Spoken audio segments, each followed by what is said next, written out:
الحمد للہ وکفا والصلاة والسلام علی عباده الذین اصطفى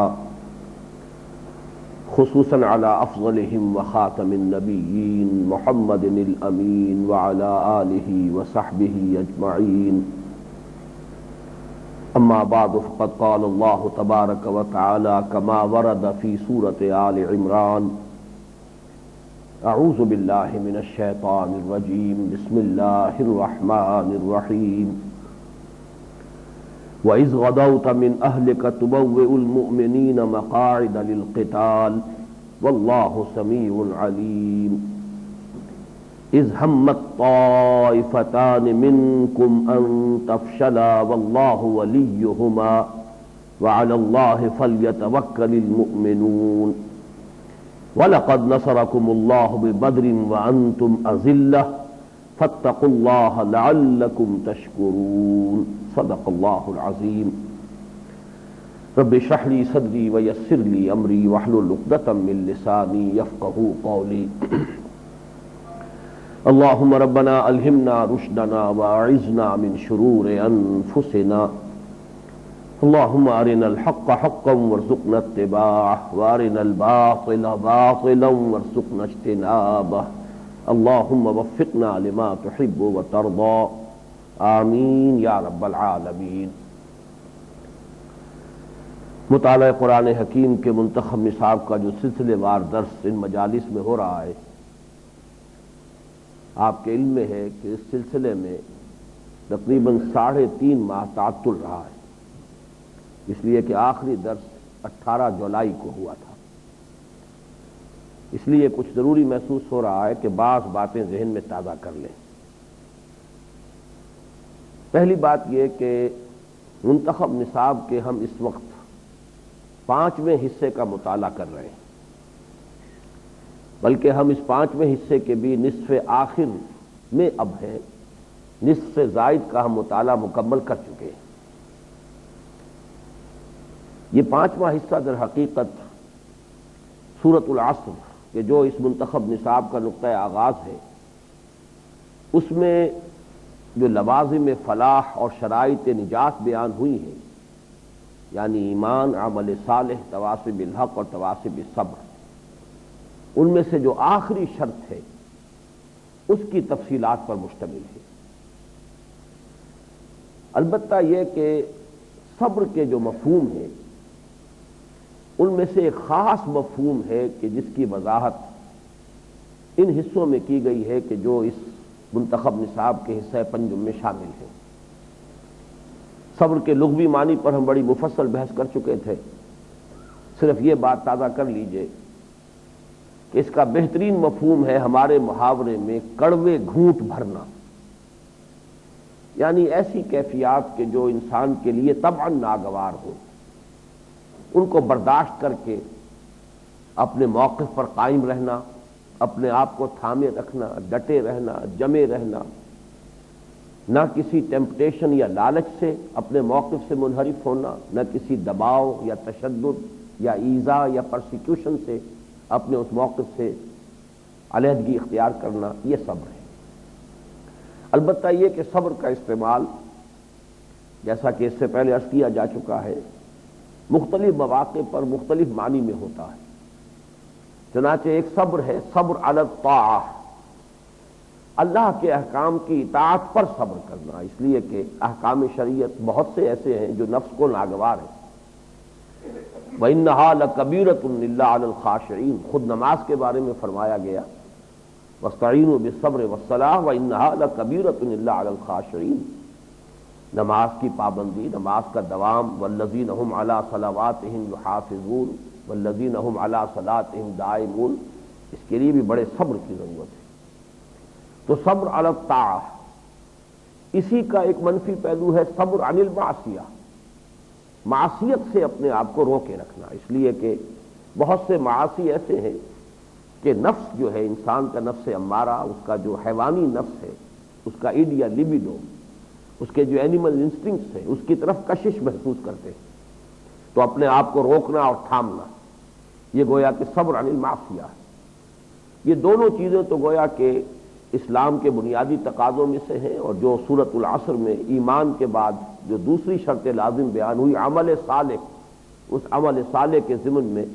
یہ صبر علی الطاعہ اور صبر عن المعصیہ، ان دونوں کے مرحلوں کو انسان کو سر کرنا پڑتا ہے۔ تیسرا ایک اور مفہوم اس لفظ صبر کا قرآن مجید میں آیا ہے، اور وہ نہایت جامع اصطلاح کی حیثیت ہے۔ جیسے کہ ہمارے اس منتخب نصاب میں بھی جو حصہ سوم کا ایک درس ہے سورۃ الفرقان کے آخری رکوع پر مشتمل، اس میں یہ لفظ آیا ہے اس معنی میں اولئک یجزون الغرفۃ بما صبروا، گویا کہ ایک بندہ مومن کی پوری زندگی کو اس لفظ صبر سے بھی تعبیر کیا جا سکتا ہے۔ اطاعت پر صبر ہے، معصیت سے صبر ہے، ابتلاء اور ایذاء اور آزمائشوں پر صبر ہے، تو گویا کہ ہر اعتبار سے انسان اپنی ایمبیشنز کو کم کرے، دنیاوی اپنی خواہشات کو کم کرے، یہ تمام تقاضے ہیں بندہ مومن کی زندگی کے۔ تو اولئک یجزون الغرفۃ بما صبروا، یہ وہ لوگ ہیں کہ جنہیں جنت کے بالا خانے ملیں گے ان کے صبر کے بدلے میں۔ اور بھی بہت سے مقامات ہیں، انی جزیتہم الیوم بما صبروا، سورہ مومنون کے آخر میں بھی بالکل اسی مفہوم میں یہ لفظ آیا ہے کہ اہل جنت کے بارے میں اللہ تعالیٰ فرمائے گا قیامت کے دن کہ آج میں نے انہیں جو بھی بدلہ دیا ہے وہ ان کے صبر کا بدلہ ہے۔ گویا کہ پوری زندگی جو ہے بندہ مومن کی، اس کو اس لفظ سے تعبیر کیا جا سکتا ہے۔ لیکن یہ کہ اس کے بعد ایک جو تیسرا مفہوم ہے صبر کا، وہ ہے ابتلاء، آزمائش، امتحان، اس میں صبر۔ لیکن اس ابتلاء کی بھی دو صورتیں ہیں، ایک یہ کہ انسان کو کوئی بیماری آ گئی، کوئی اور حادثہ پیش آ گیا، ما اصاب من مصیبت فی الارض ولا فی انفسکم الا فی کتاب من قبل ان نبراہا، یہ وہ حوادث ہیں کہ جو انسان کو عام طور پر بھی پیش آتے رہتے ہیں، اہل ایمان کو بھی پیش آتے ہیں، اہل کفر کو بھی پیش آتے ہیں۔ تو اس پر صبر، اس پر استقامت وہ بھی اپنی جگہ مطلوب ہے کہ کوئی شکوہ زبان پر نہ آئے، اللہ تعالیٰ سے کوئی شکایت دل میں پیدا نہ ہو، بلکہ انسان جو بھی حالات آ رہے ہوں ان پر صبر کرے۔ لیکن یہ کہ ایک صبر وہ ہے، اور وہ ہے در حقیقت ان دروس کا اصل مضمون، وہ صبر یہ ہے کہ دعوت دین اور اقامت دین کی جد و جہد میں جب معاندین اور مخالفین کی طرف سے مزاحمت ہوتی ہے، اور اس مزاحمت کے ضمن میں اہل ایمان کو پھر ابتلاء اور امتحان اور آزمائش سے دوچار ہونا پڑتا ہے، اس ایذاء اور ابتلاء اور آزمائش اور امتحان میں ثابت قدم رہنا، یہ ہے در حقیقت صبر کا وہ خاص باب کہ جو ان دروس میں زیر بحث آ رہا ہے۔ اس حوالے سے میں عرض کر دوں کہ یہ جو حصہ پنجم ہے جس کے یہ دروس ہیں، اس میں ہم نے اس مرتبہ کے درس میں خاصا اضافہ کیا ہے۔ پہلے یہ حصہ صرف 7 دروس پر مشتمل تھا، اس مرتبہ میں نے اسے 10 دروس پر مشتمل کیا ہے۔ اس کی وجہ یہ ہے کہ در حقیقت جہاں تک تو صبر کے اصولی مباحث کا تعلق ہے وہ تو پہلے دوسرے دروس کے اندر مکمل ہو گئے، لیکن در حقیقت اسی کے ضمن میں سیرت محمدی علیہ صاحب الصلاۃ والسلام کا ایک جائزہ اور خاکہ ہمارے سامنے آ رہا ہے، اس لیے کہ مکی دور میں مزاحمت کس نوعیت کی تھی، مخالفتیں کس طرح کی تھیں، اس میں کیا مراحل آئے ہیں، پھر یہ کہ اس میں صبر کی تلقین آئی ہے، وہ صبر محض جو ہے بغیر کسی جوابی کارروائی کے، بغیر کسی انتقامی کارروائی کے، بغیر کسی ریٹیلیشن کے، صبر محض پیسو ریزسٹنس، یہ مکی دور کا ایک خصوصی صبر ہے۔ تو اس صبر کے ضمن میں حضور صلی اللہ علیہ وسلم اور صحابہ کرام کی سیرت کا ایک خاکہ ہمارے سامنے آتا ہے۔ اسی طریقے سے پھر مدنی دور میں آ کر جو صورت بدلی ہے، اب صبر نے مصابرت کی شکل اختیار کی ہے۔ اب ظاہر بات ہے کہ اذن قتال بھی ہوا، پھر حکم قتال بھی ہوا، پھر فرضیت قتال بھی ہوئی، یہ مراحل جو ہیں ایک کے بعد دوسرے جو بدل رہے ہیں، تو اس میں امتحان اور ابتلاء اور آزمائش کی شکلیں بھی تبدیل ہو رہی ہیں، ستاروں سے آگے جہاں اور بھی ہیں ابھی عشق امتحان اور بھی ہیں۔ تو اس طریقے سے تدریجاً جب ہم نے مطالعہ کیا ہے ان حصوں کا،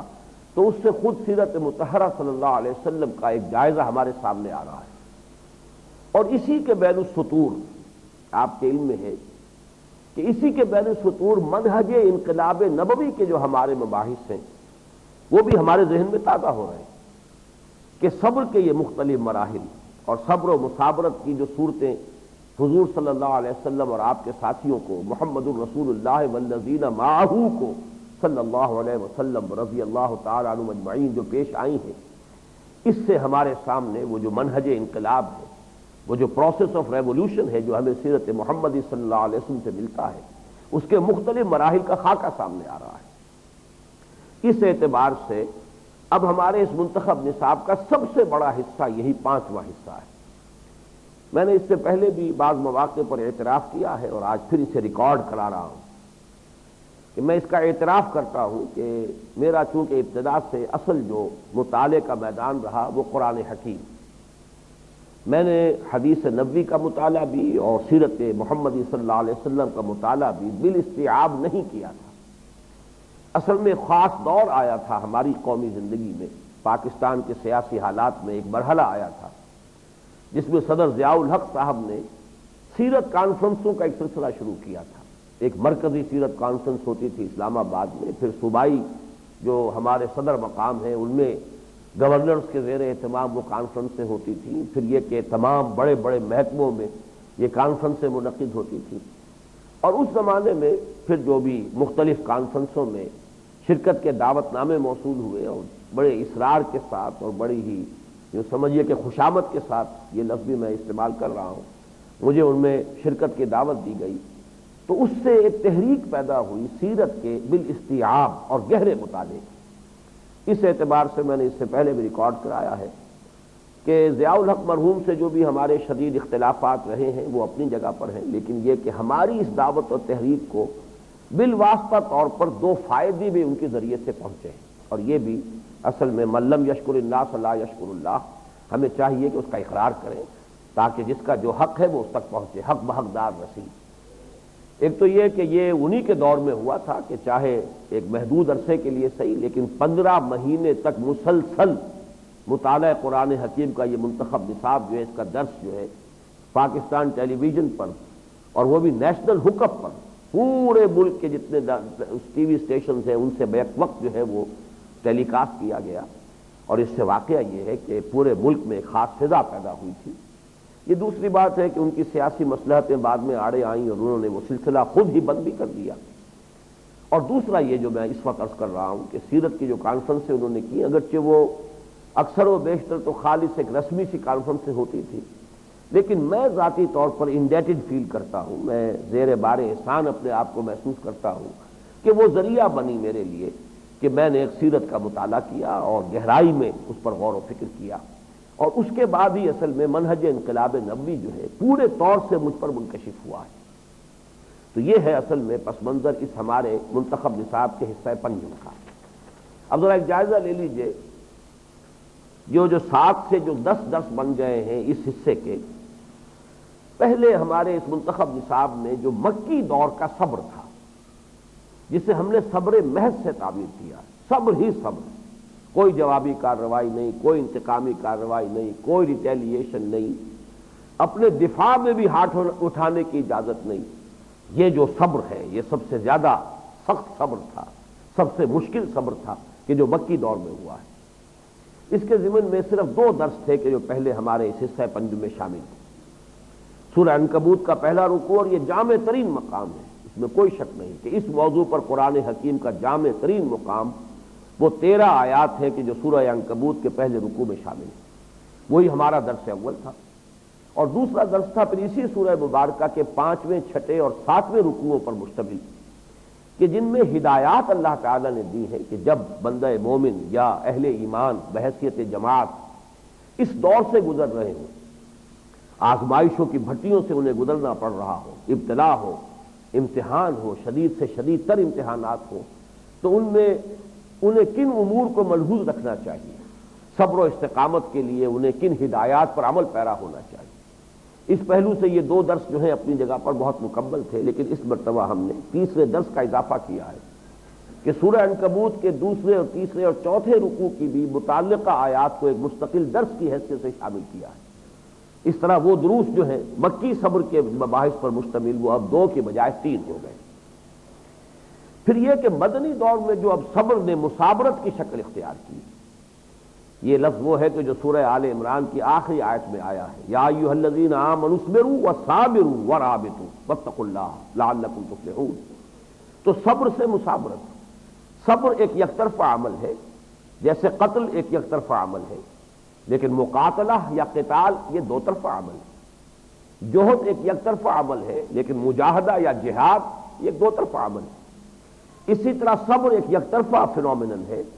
لیکن مصابرت یہ دو طرفہ معاملہ ہوگا۔ اس لیے کہ اب ہجرت کے بعد آپ کو معلوم ہے کہ مسلمانوں کے بھی ہاتھ کھول دیے گئے تھے، اذن للذین یقاتلون بانہم ظلموا، اس اعتبار سے اب دو طرفہ معاملہ تھا۔ اب اہل مکہ بھی جانے دے رہے تھے، اہل کفر اور اہل شرک بھی اپنے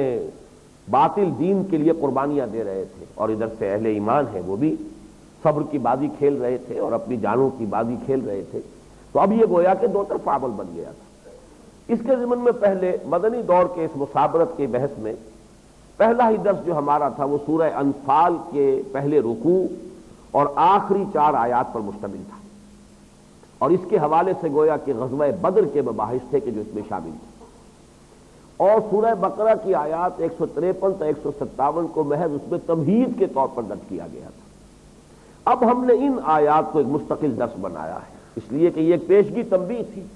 وَلَنَبْلُوَنَّكُمْ بِشَيْءٍ مِّنَ الْخَوْفِ وَالْجُوعِ وَنَقْصٍ مِّنَ الْأَمْوَالِ وَالْأَنفُسِ وَالثَّمَرَاتِ وَبَشِّرِ الصَّابِرِينَ۔ اس درس کو ہم نے چوتھے درس کی حیثیت سے اس منتخب نصاب کے حصہ پنجم میں شامل کیا، بلکہ اس میں اضافہ کیا ہے کہ یہ جو آیات آئی ہے قرآن حکیم میں سورہ بقرہ میں، ان سے پہلے بہت اہم مباحث آئے کہ اس امت کی تشکیل ہوئی، امت محمد صلی اللہ علیہ وسلم کی سابقہ امت مسلمہ یعنی بنی اسرائیل معزول کیے گئے اس مقام سے جس پر وہ 2000 برس سے فائز چلے آ رہے تھے، اور ان کی جگہ پر اب امت محمد صلی اللہ علیہ وسلم کا نصب ہوا، اور اس کی علامت کے طور پر تحویل قبلہ۔ تو یہ بڑے اہم مضامین ہیں کہ جن کا اس درس رابع میں چوتھے درس میں اضافہ کیا گیا ہے۔ اس کے بعد 5واں درس بالکل نیا ہے کہ جو اس میں ہم نے شامل کیا ہے، اور یہ تو میں آج دیکھ رہا تھا اپنے ان نوٹس کو کہ جن کے حوالے سے میں وہ درس دیتا رہا ہوں، تو مجھے احساس ہوا کہ واقعہ یہ ہے کہ شاید یہ مضمون اس سے پہلے کبھی اس طور سے زیر بحث نہ آیا۔ آپ کو یاد ہوگا اس کا عنوان تھا اذن قتال سے حکم قتال تک۔ یہ تدریجاً معاملہ ہوا ہے کہ سورہ حج کی آیات ہیں 38 تا 41، ان میں اذن قتال ہے، اذن للذین یقاتلون بانہم ظلموا وان اللہ علی نصرہم لقدیر۔ پھر سورہ بقرہ کی آیات 190 تا 195، اس میں حکم قتال آیا ہے، قاتلوا فی سبیل اللہ الذین یقاتلونکم۔ اس کے بعد پھر آیت نمبر 214 تو ہمارے پہلے درس کے ضمن ہی میں بیان ہو جاتی ہے، ام حسبتم ان تدخلوا الجنة ولما یأتکم مثل الذین خلوا من قبلکم مستهم البأساء والضراء وزلزلوا حتى يقول الرسول والذین آمنوا معه متى نصر اللہ الا ان نصر اللہ قریب۔ لیکن اس کے بعد آیت 216 تا 218، اس میں وجوب قتال ہے، کتب علیکم القتال، اب قتال تم پر فرض کر دیا گیا، وہ کرہ لکم وعسى ان تکرہوا شیئا وہو خیر لکم وعسى ان تحبوا شیئا وہو شر لکم واللہ یعلم وانتم لا تعلمون۔ اور پھر یہ کہ اس کے ساتھ ہی سورہ محمد صلی اللہ علیہ وسلم، جس کا دوسرا نام سورہ قتال بھی ہے، اور سورہ انفال اور سورہ نساء کی آیات کے حوالے سے یہ جو قتال کا دور شروع ہوا ہے، منہج انقلاب نبوی کا آخری مرحلہ، اس کے ضمن میں تمام بنیادی مباحث اس میں شامل ہو گئے ہیں۔ تو الحمدللہ کہ اس اعتبار سے ہمارے اس منتخب نصاب کے 5ویں حصے میں یہ اضافہ بہت قیمتی اور مفید ہوا ہے۔ اس کے بعد پھر ہم نے جو ہمارے سابقہ ترتیب میں اس حصہ پنجم کا درس سوم تھا، اب اس کو درس ششم کی حیثیت سے شامل کیا، یعنی غزوہ بدر، اور اس کے لیے سورہ انفال کی ابتدائی آیات اور سورہ انفال کی جو آخری 4 آیات ہیں ان کے حوالے سے غزوہ بدر کے مباحث، اور یہیں تک ہم 18 جولائی کو پہنچے تھے۔ اور اب ہم آگے بڑھ رہے ہیں، اور یہ 7واں درس ہے اس حصہ پنجم کا، جس میں کہ اصل میں غزوہ احد جو ہے ایک مرکزی مضمون کی حیثیت سے شامل ہے۔ غزوہ احد کی جو اہمیت ہے میں چاہتا ہوں کہ اس کو اچھی طرح سمجھ لیں، اور 4 نکات اس میں بہت موٹے ہیں کہ جن کو آپ پہلے سے ذہن نشین کر لیں۔ پہلے تو یہ کہ جدید اصطلاح میں ہم یہ کہہ سکتے ہیں کہ غزوہ احد جو ہے وہ غزوہ بدر کا اینٹی کلائمیکس ہے۔ غزوہ بدر میں جو شاندار فتح مسلمانوں کو حاصل ہوئی، بے سر و سامانی کے عالم میں گئے تھے، جنگ کا ابھی گویا کہ کوئی گمان بھی نہیں تھا جب مدینے سے نکلے تھے، بلکہ قافلے جیسے کہ اس سے پہلے کے غزوات تھے اور سرایا تھے، تو عام طور پر خیال یہی تھا کہ بس کسی قافلے کا راستہ روکنا ہے، لیکن یہ کہ اس کے بعد وہ صورت اللہ تعالیٰ کی طرف سے اچانک پیش آ گئی کہ اب تمہارے سامنے دو راستے کھلے ہوئے ہیں کہ یا تو وہ جو لشکر چلا آ رہا ہے جنوب سے کیل کانٹے سے لیس اس کا مقابلہ کرو، اور یا یہ کہ قافلے کی طرف جاؤ۔ بہرحال یہ ایک بہت بڑا امتحان تھا جو اللہ تعالیٰ نے صحابہ کرام کا لیا ہے، اور وہ 313 بے سر و سامان جو ہے بالآخر 1000 سے ٹکرائے ہیں، جو پوری طرح تیاری کر کے کیل کانٹے سے لیس ہو کر چلے تھے مکے سے، لیکن اللہ تعالیٰ نے معجزانہ فتح عطا فرمائی۔ تو اس سے جو اثر پیدا ہوا، جو دھاک بیٹھ گئی خود مسلمانوں کے اندر، جو خود اعتمادی پیدا ہو گئی، جو حوصلے بڑھ گئے، واقعہ یہ ہے کہ اس کا بالکل اینٹی کلائمیکس جسے کہا جاتا ہے وہ غزوہ احد میں ہوا ہے۔ اس اعتبار سے اس کا مطالعہ بہت ضروری ہے، اس لیے کہ جیسا کہ ہم وہ الفاظ پڑھیں گے، تلک الایام نداولها بین الناس، یہ دن جو ہے یہ اوپر نیچے ہوتے رہتے ہیں، حالات بدلتے رہتے ہیں، سختی کے ساتھ نرمی اور نرمی کے ساتھ سختی اور گرمی کے ساتھ سردی اور سردی کے ساتھ گرمی، جسے ہم کہتے ہیں عام محاورے میں سرد و گرم چشیدہ۔ جب تک کہ یہ دونوں حالات نہ آئیں گویا کہ اس وقت تک پختگی پیدا نہیں ہوتی، اس وقت تک جو ہے لوگوں کے اندر آئندہ کے مراحل کے لیے جو تیاری ہونی چاہیے اس کے تقاضے پورے نہیں ہوتے۔ تو پہلی بات تو یہ کہ یہ غزوہ بدر کا بالکل اینٹی کلائمیکس ہے۔ دوسری بات یہ کہ اس میں عارضی شکست بھی ہوئی مسلمانوں کو اور بہت شدید چرکا لگا ہے، بلکہ یہ لفظ بھی آگے آ جائے گا انہی آیات میں، ان یمسسکم قرح فقد مس القوم قرح مثلہ، اگر آج تمہیں چرکا لگا ہے، تمہیں زخم لگا ہے، تم زخمی ہو گئے ہو، تمہارے 70 جو ہیں شہید ہو گئے ہیں، خود حضور صلی اللہ علیہ وسلم جو ہے آپ مجروح ہوئے ہیں، تو بہرحال یہ کہ یہ کیفیت جو ہے اس کو بھی سمجھ لو، اور یہ اگر سامنے نہ آتی تو مسلمانوں کے لیے اس قسم کے حالات میں اسوہ رسول کیسے سامنے آتا، اسوہ صحابہ کیسے سامنے آتا، فتح ہی فتح ہوتی، شادمانی ہی شادمانی ہوتی، فتح ہی کے ڈنکے بج رہے ہوتے، تو یہ دوسری کیفیت، بہرحال دنیا میں تو یہ کیفیات آتی ہیں اور آتی رہیں گی، اس میں اہل ایمان کا طرز عمل کیا ہونا چاہیے، اس کے لیے ہمارے سامنے اسوہ رسول اور اسوہ صحابہ کیسے آتا۔ تیسری بہت اہم بات آئی ہے اور وہ یہ ہے کہ یہ جو اقامت دین کی جد و جہد ہے، یا جسے ہم اسلامی انقلاب کی جد و جہد کہتے ہیں، اس میں نظم کی پابندی کی اہمیت کس درجے ہے۔ ایک چھوٹی سی غلطی، 700 صحابہ کرام میں سے صرف 35 صحابہ سے ایک خطا ہوئی، اور وہ خطا بھی سوائے اس کے کہ نظم کی پابندی، جو مقامی کمانڈر تھے ان کے حکم کی خلاف ورزی ہوئی، لیکن اس پر جو بھی سزا اللہ تعالیٰ کی طرف سے دی گئی ہے، یہ میں اس لیے کہہ رہا ہوں اللہ تعالیٰ کی طرف سزا، اس لیے کہ اللہ تعالیٰ کو اختیار حاصل تھا، قدرت حاصل تھی کہ وہ ان کی خطا کو کنڈون کر دیتا، معاف کر دیتا، اس کے سبب سے کوئی چرکا مسلمانوں کو نہ لگتا، لیکن اللہ جو بھی ہوتا ہے اذن رب سے ہوتا ہے۔ یہ تو ہم سورہ تغابن میں پڑھ چکے ہیں، ما اصاب من مصیبت الا باذن اللہ، تو جب اذن رب آتا ہے تو کسی مصلحت کے تحت آتا ہے۔ اللہ تعالیٰ نے وہ سخت سزا دی ہے کہ 35 صحابہ کی اس خطا کا نتیجہ یہ نکلا ہے کہ 70 صحابہ شہید ہوئے ہیں، جن میں حضرت حمزہ جیسے بھی انسان ہیں، اسد اللہ و اسد رسول ہی رضی اللہ تعالی عنہ، اور حضرت مصعب بن عمیر جیسے انسان نوجوان بھی ہیں کہ جو مدینے میں انقلاب کی گویا کہ انقلاب کا ذریعہ بنے، رضی اللہ تعالی عنہ وارضاہ۔ تو یہ کہ نظم کی اہمیت کیا ہے، یہ در حقیقت اس سورہ مبارکہ سے، اس انقلابی جد و جہد میں، اقامت دین کی سعی میں اس کی اہمیت جو ہے پورے طور سے واضح ہو کر اس سورہ مبارکہ میں آتی ہے۔ پھر یہ کہ ابتلاء اور آزمائش، اس کا اصل فلسفہ نکھر کر اس صورت میں آتا ہے، تمیز اور تمحیص۔ اللہ چھانٹی کرنا چاہتا ہے، اللہ تعالیٰ چاہتا ہے کہ کھوٹ بالکل دور کر دے تمہارے دلوں میں سے اور تمہارے رینکس میں سے، یعنی یہ تمحیص دو طرح سے، ایک تو یہ کہ یمحص ما فی قلوبکم، جو کچھ تمہارے دلوں میں ہے، اللہ تعالیٰ چاہتا ہے کہ اس میں اگر کہیں کوئی کھوٹ ہے تو ان بھٹیوں میں سے گزار کر تپا کر اور وہ زر خالص تمہیں بنا دے اور کھوٹ نکال دے، اور یہ کہ تمہارے رینکس میں جو گڑبڑ ہے، کہ اہل ایمان بھی ہے، صادق الایمان بھی ہے، منافق بھی ہیں، کچے پکے لوگ بھی آ گئے ہیں، تو ان میں بھی ایک تمیز کی ضرورت ہے۔ ما کان اللہ لیذر المؤمنین علی ما انتم علیہ حتی یمیز الخبیث من الطیب، یہ تمییز جو ہے، علیحدہ کر دینا ہے، دودھ کا دودھ پانی کا پانی جدا کر دینا، یہ بہت ضروری ہے۔ اور در حقیقت یہ اصل حکمت ہے اللہ تعالیٰ کی طرف سے ان آزمائشوں میں، اور جو بھی اللہ تعالیٰ کی طرف سے اس طرح کے ابتلاء اور امتحانات آتے ہیں ان میں۔ تو یہ چار اہم مضامین ہیں جو غزوہ احد کے حوالے سے، اور آپ کے علم میں ہوگا کہ 60 آیات ہیں سورہ آل عمران کی، جو تقریباً کل کی کل غزوہ احد کے حالات و واقعات اور ان پر تبصرے کے ضمن میں مرکز و محور وہی غزوہ احد ہے۔ 121ویں آیت سے جہاں سے کہ 13واں رکوع شروع ہوتا ہے، اور 180ویں آیت تک جہاں کہ 18واں رکوع ختم ہوتا ہے، یہ در حقیقت ایک مسلسل خطبہ ہے، ایک ہی طرح کے جو حالات و واقعات پیش آئے تھے ان پر تبصرے پر مشتمل ہے۔ ان میں سے جو آیات بھی میں نے منتخب کی ہیں، تو جو ہمارا مطبوعہ ہے منتخب نصاب کا کتابچہ، اس میں تو صرف 2 مقامات سے ہے، لیکن یہ کہ میں نے اس میں کچھ آیات مزید اضافہ بھی کیا ہے، جیسا کہ میں عرض کر چکا ہوں آج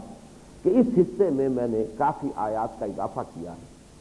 بہرحال اب میں یہ چاہتا ہوں کہ غزوہ احد کا جو تاریخی پس منظر ہے وہ آپ اچھی طرح جان لیں۔ پہلی بات تو یہ کہ یہ سن 3 ہجری کے شوال کے مہینے میں پیش آیا ہے، یعنی غزوہ بدر کے ٹھیک 1 سال 1 ماہ بعد۔ غزوہ بدر 17 رمضان المبارک سن 2 ہجری کو پیش آیا، اور یہ 6-7 شوال سن 3 ہجری کو پیش آیا۔ اس اعتبار سے ٹھیک 1 سال 1 ماہ کا تقریباً اس میں فصل ہے۔ اور اس کا پس منظر کیا ہے؟ بدر میں اہل مکہ کو بڑی زبردست شکست ہوئی تھی، بہت زبردست چرکا لگا تھا، بڑے بڑے ان کے سرکردہ تمام سردار کھیت رہے، مارے گئے، قتل ہو گئے، 70 کی تعداد میں 70 ان کے اسیر ہوئے مسلمانوں کے ہاتھوں۔ قریش کی شہرت، قریش کا مقام، قریش کا وقار، سب کا سب یوں سمجھیے کہ اس ایک دن یوم الفرقان میں، ایک دن میں وہ آسمان سے زمین پر آ گئے۔ اس حوالے سے شدید انتقامی جذبات سے کہ جو پیدا ہوئے، یہ میں چاہتا ہوں کہ اچھی طرح تجزیہ کر کے نوٹ کر لیجئے کہ بدر کی جنگ تک تو ان کے ہاں ابھی ایک ہی محرک تھا، ان کا ایک ہی جذبہ محرکہ تھا، اور وہ تھا ان کا جو بھی ان کا دین باطل تھا، یا ان کے جو باطل عقائد تھے، ان کی حمیت، وہ اپنے دین، آبائی دین کی حمیت میں لڑ رہے تھے، اس کی حمیت میں ان کا یہ سارا جوش اور جذبہ تھا غزوہ بدر تک۔ لیکن غزوہ بدر کے بعد جو شامل ہوا ہے اس میں وہ جوش انتقام ہے، اور عرب کا ایک خاص مزاج ہے، اس کو ذہن میں رکھیے، وہ مزاج جو ہے خاص طور پر پھر ان میں قریش کا، کہ انتقام لیے بغیر ان کے سینوں کی آگ کبھی ٹھنڈی پڑتی نہیں، اس کے لیے چاہیے کہ سال ہا سال تک کوئی شخص جو ہے اسی دھن میں رہتا تھا کہ اپنے باپ کے قاتل سے جب تک وہ بدلہ نہیں لے لیتا، اس کے لیے دن کا چین، رات کا آرام حرام، کھانا پینا آرام، زندگی کی کسی آسائش سے کوئی دلچسپی نہیں ہوتی تھی جب تک کہ وہ انتقام نہ لے۔ یہ اصل میں کیفیت تھی کہ جس کا اضافہ ہوا ہے کہ بدر میں صرف ابھی اپنے دین آبا، اپنے آبا و اجداد کے عقائد اور ان کے جو بھی ان کا مذہب تھا اس کا تحفظ، اس کی حمیت تھی کہ جو انہیں کھینچ کر لائی تھی، لیکن احد میں اب جو آگ ان کے سینوں میں جل رہی تھی وہ اصل میں انتقام کی آگ تھی۔ جو بھی بدر سے ہوا اس پر اضافہ ہوا ہے۔ غزوہ سویق جو ہے بدر کے 2 ماہ بعد ہوا۔ کسی طریقے سے اپنے وہ جذبات کو ٹھنڈا کرنے کے لیے، دل کو بہلانے کے لیے ابو سفیان نے یہ ایک مہم جو ہے وہ اختیار کی، 200 سوار لے کر شب خون مارا اس نے مدینے پر۔ ہمت اتنی نہیں تھی کہ جنگ کا خطرہ مول لے، رات کے وقت آیا ہے، اور قریب کے کچھ جو تھے وہ نخلستان، ان میں سے کچھ کھیت کاٹ دیے، کچھ وہ درخت کھجوروں کے کاٹ دیے، کچھ اور نقصان پہنچا دیا۔ حضور صلی اللہ علیہ وسلم کو اور مسلمانوں کو جب خبر ہوئی ہے تو آپ نے تعاقب کیا ہے۔ اب اس وقت جو ہے خوف کا یہ عالم تھا ابو سفیان پر اور ان کے ساتھیوں پر، حالانکہ 200 سوار جو تھے، بڑی ایک جمعیت ہوتی ہے، کوئی معمولی جمعیت نہیں تھی، لیکن خوف کا یہ عالم تھا کہ اتنی تیزی سے بھاگے ہیں، ریٹریٹ جو کیا ہے، مکے کی طرف جو فرار کی راہ اختیار کی ہے، کہ اپنا سامان رسد پھینکتے چلے گئے تاکہ ہلکے ہو جائیں، زیادہ تیز رفتاری کے ساتھ دوڑ سکیں۔ تو جیسا کہ آپ کو معلوم ہے کہ جو ان کے ہاں سب سے بڑا ذریعہ ہوتا تھا خوراک کا وہ ستو، اور ستو کے بورے ہوں گے جو لدے ہوئے تھے، تو وہ سب کے سب پھینکتے چلے گئے، اور یہ سب مسلمانوں کو پھر ملے ہیں، تو اس لیے اس کا نام ہی غزوہ صفیق پڑ گیا۔ تو یوں سمجھیے کہ یہ خفت جو ہے مزید اس کا اضافہ ہو گیا کہ یہ جو ایک کوشش کی تھی کہ کسی طرح اپنے دل کی اس آگ کو کچھ تھوڑا بہت ٹھنڈا کر سکیں، کچھ بجھا سکیں، اس سے بجائے اس کے کہ اس میں کوئی کمی پیدا ہوتی، اس کے اندر ایک اور خفت کا جو ہے احساس مزید پیدا ہو گیا۔ لیکن اب اس کے بعد جو ایک خاص سریہ ہے، سریہ زید ابن حارثہ رضی اللہ تعالیٰ عنہ، وہ میں چاہتا ہوں کہ آپ اچھی طرح سمجھ لیں، اس لیے کہ یہ ایکسائٹنگ کاز ہے غزوہ احد کا، فوری سبب جو بنا ہے، فوری اشتعال جو ہوا ہے۔ اور اس کو یوں سمجھیے کہ جیسے ہم تفصیل سے پڑھ چکے ہیں اور مطالعہ کر چکے ہیں کہ نبی اکرم صلی اللہ علیہ وسلم نے ہجرت کے بعد جو اقدام فرمایا ہے، وہ اقدام کیا تھا؟ اکنامک بلاکیڈ آف مکہ، کہ چونکہ اہل مکہ قریش کی جو اصل معیشت کا دار و مدار تھا وہ تھا تجارت پر، ان کے قافلے جاتے تھے رحلت الشتاء والصیف،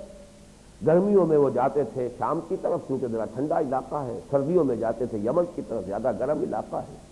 تو یہ جو ایسٹ ویسٹ ٹریڈ میں تفصیل اس کی بیان کر چکا ہوں، اس میں وہ لنک بن گئے، مشرق و مغرب کی جو اس وقت کی تجارت تھی اس میں درمیانی لنک کی حیثیت سے منوپلی ان کے ہاتھ میں آ گئی۔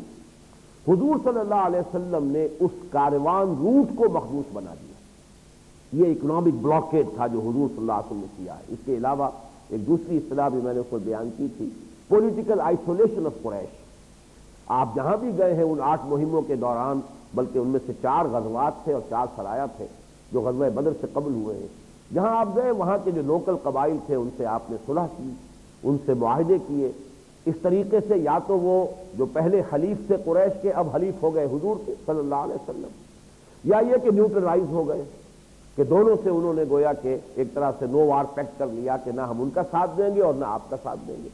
لیکن دونوں کا ایک نتیجہ نکل رہا تھا کہ قریش کا جو پولیٹیکل انفلوئنس کا زون تھا وہ کم ہو رہا تھا۔ نَأْتِي الْأَرْضَ نَنْقُصُهَا مِنْ أَطْرَافِهَا، قریش کا جو بھی سکہ تھا اور جو ان کی سیاسی بالادستی تھی اس کا حلقہ اثر تدریجاً کم ہو رہا ہے۔ اس کے نتیجے میں وہ یوں سمجھیے کہ ایک اعتبار سے کہہ سکتے ہیں کہ تنگ آمد بجنگ آمد، یہ جو 1000 کا لشکر لے کر نکلے تھے، اور اس میں بھی آپ کو یاد ہوگا کہ سریہ عبداللہ ابن جحش، جس کے نتیجے میں کہ واقعہ نخلا پیش آیا کہ حضور نے ایک چھوٹا سا دستہ صرف 8-10 حضرات پر مشتمل وہ نخلا میں متعین کیا تھا، جو ایک وادی ہے مکہ مکرمہ اور طائف کے مابین، اور وہاں مٹ بھیڑ ہو گئی ایک قافلے سے جو قریش کا تھا، اور ان میں سے ایک آدمی مارا گیا مسلمانوں کے ہاتھوں، ایک کو انہوں نے قیدی بنا لیا اور کچھ سامان تجارت لے کر حضور کے پاس آئے،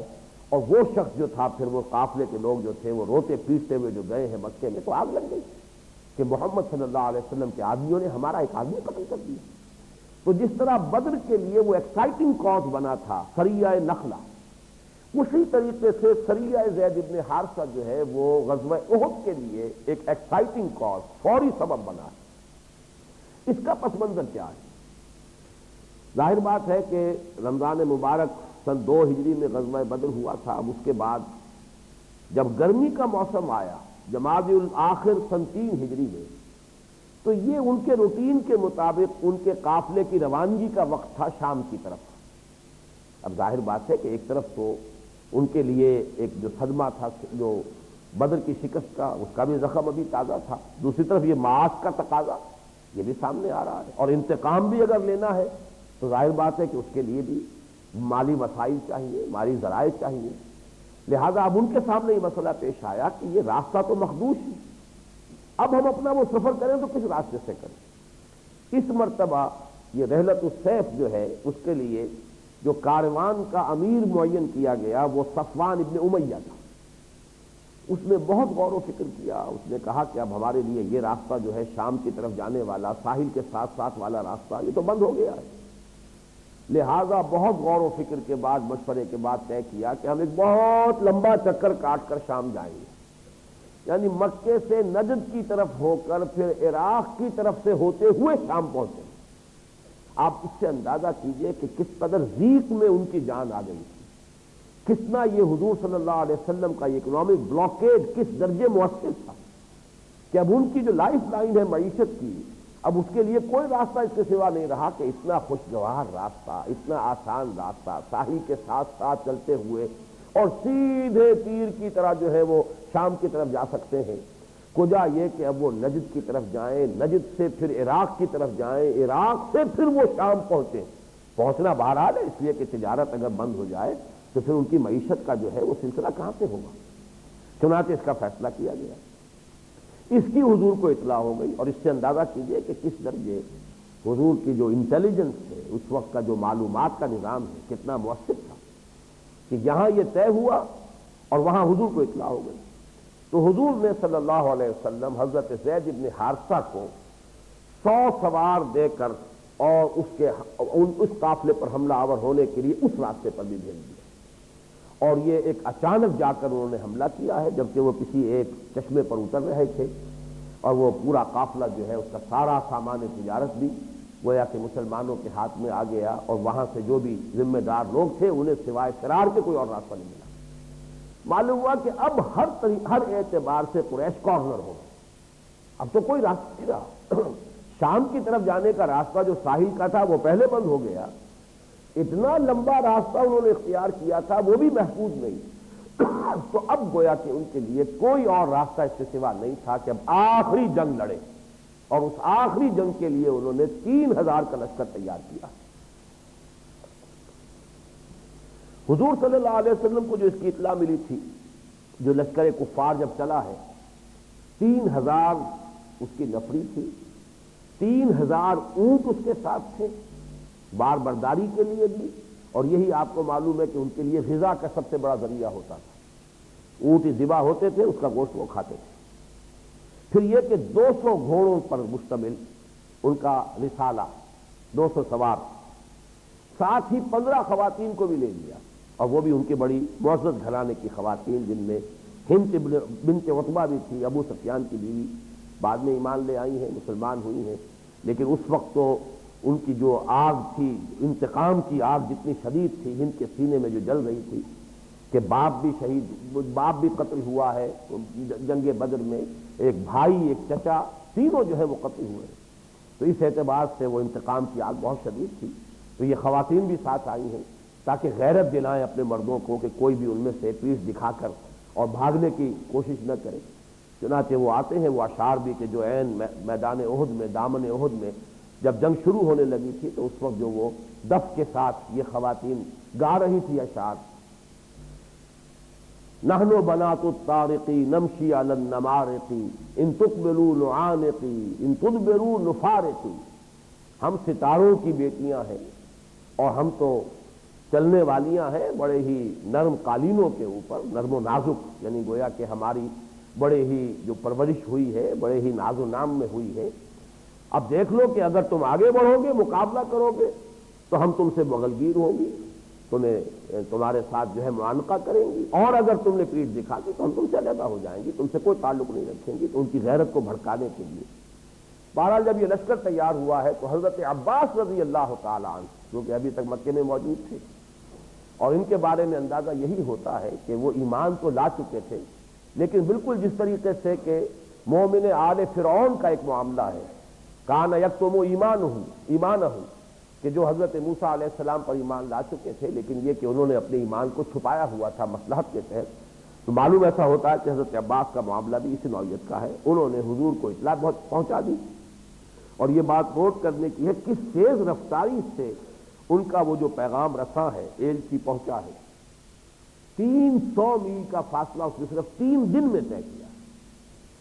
100 میل ایک دن میں۔ اس زمانے میں اونٹ پر یا گھوڑے پر، اس کا آپ اندازہ کیجئے کہ برق رفتاری کے ساتھ وہ شخص گیا ہے، اور حضور صلی اللہ علیہ وسلم قباء میں تشریف فرما تھے، وہاں آپ کو پیغام مل گیا۔ بہرحال پھر آپ نے وہاں ایک مجلس مشاورت منعقد کی، اس کو ذرا اچھی طرح سمجھ لیجئے۔ حضور نے اپنا ایک خواب بیان فرمایا صلی اللہ علیہ وسلم کہ میں نے دیکھا ہے کہ کچھ گائیں ہیں جو ذبح ہو رہی ہیں، اور یہ کہ میں اپنی تلوار کو دیکھتا ہوں کہ اس کے سرے پر کچھ شکستگی ہے،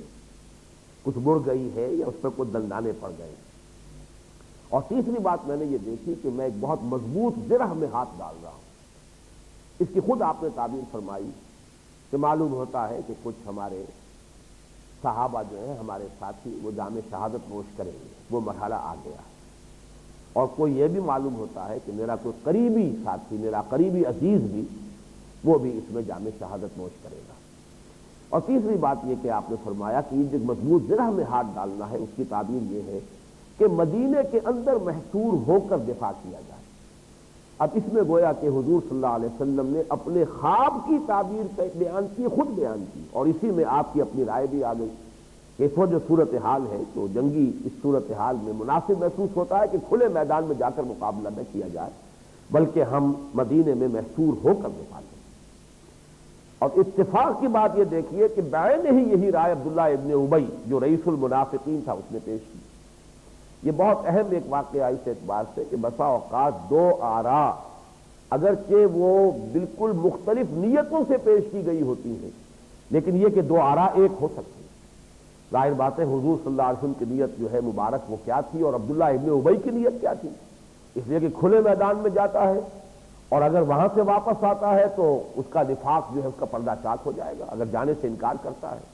اور اگر مدینے ہی کے اندر چھپ کر یا مدینے کے اندر ہی محصور ہو کر مقابلے کی نوبت آتی ہے تو نفاق کا پردہ جو ہے وہ پڑا رہ جائے گا، اس کا پردہ چاک نہیں ہوگا۔ اس کی اپنی نیت یہ تھی، لیکن یہ کہ اس وقت جو صورتحال پیش آئی ہے عملاً وہ یہ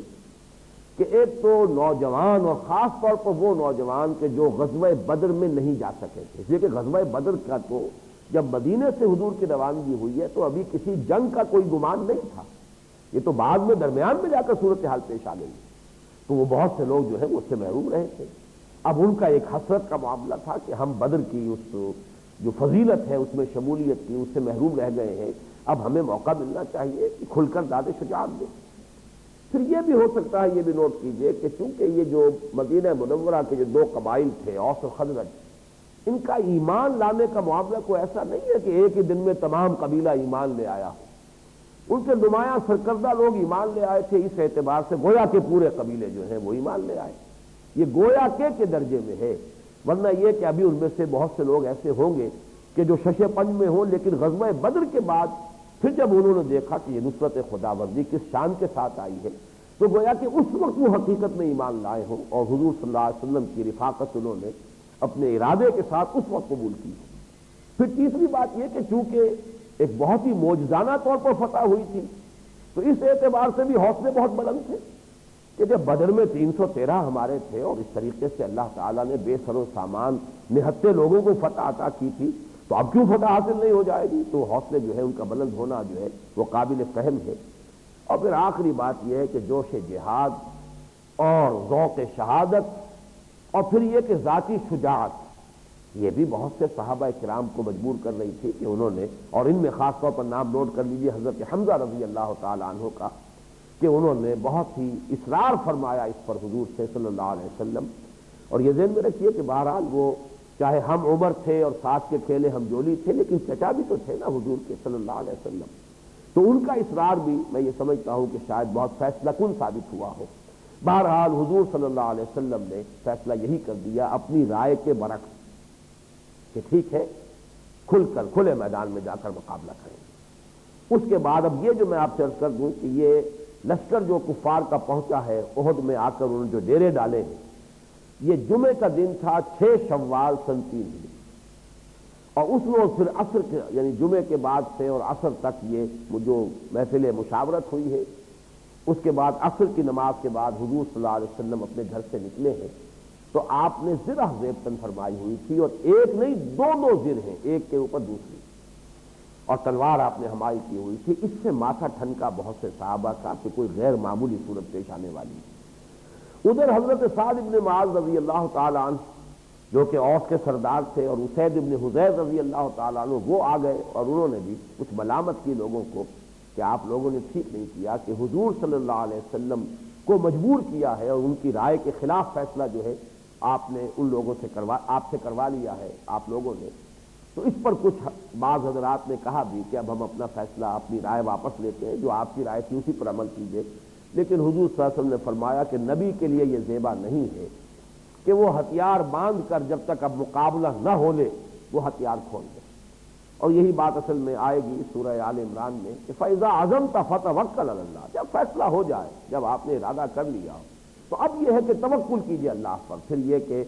وہ جو ایک صورت بنتی ہے کہ ارادہ باندھتا ہوں اور پھر اس کو توڑ دیتا ہوں، یہ انداز جو ہے نبی کے لیے یہ مناسب نہیں ہے۔ بہرحال عصر کے بعد روانگی ہوئی 1000 کا لشکر لے کر آپ نکلے، شیخان نامی مقام پر آپ نے پڑاؤ ڈالا جو احد سے پہلے ہے، رات وہیں بسر کی، فجر سے پہلے پھر وہاں سے چلے اور آگے بڑھ کر مقام شوط پر، جہاں سے کہ اب اتنا فاصلہ رہ گیا تھا کفار کے اور آن حضور صلی اللہ علیہ وسلم کے درمیان کہ ایک دوسرے کو دیکھ رہے تھے عیاناً، وہاں وہ واقعہ پیش آیا کہ عبداللہ ابن ابی اس نے غداری کی اور 300 آدمیوں کو لے کر وہاں سے وہ واپس چل پڑا۔ اور یہ جو معاملہ ہے خاص طور پر اس کی جو اہمیت ہے انشاءاللہ وہ اگلی نشست میں مزید بیان کروں گا۔ اقول قولی ھذا واستغفر اللہ لی ولکم ولسائر المسلمین۔